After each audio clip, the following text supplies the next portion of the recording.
তালপাত shape দিতে গেলে আমাদের আগে এই বর্ডার লাইনটা একটু টেনে নিতে হবে। আমাদের বর্ডার লাইন মানে ছাতির লাইনটা আর কি।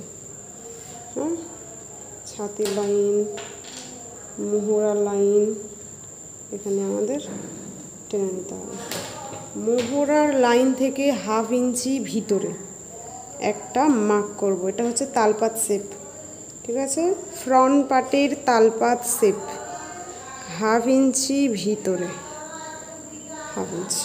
এই হাফের সাথে এই কর্নারটাকে মিলিয়ে দিতে হবে, ঠিক এইভাবে। এই হাফের সাথে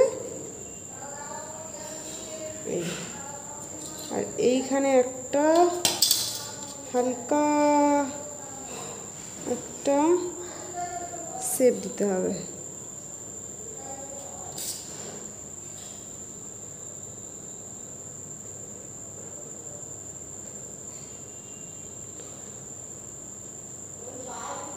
এটা না দিলেও প্রবলেম নেই তালপাত শেপ, বাট দিলে ফিটিংসটা ভালো আসে। যারা ঢিলা ঢালা পরে ফিটিংসের কোনো ব্যাপার নেই যাদের কাছে, তা দেওয়ার দরকার নেই,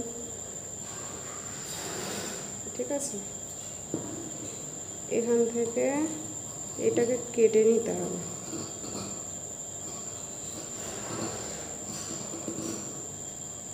এইভাবে একদমই সামান্য একটা 1/2 ইঞ্চির কাপড় কেটে বাদ যাচ্ছে। এইটুকু একটা তালপাত শেপ, ঠিক আছে? আর এটা তালপাত শেপ কিন্তু শুধুমাত্র ফ্রন্ট পার্টেই হয়, ঠিক আছে?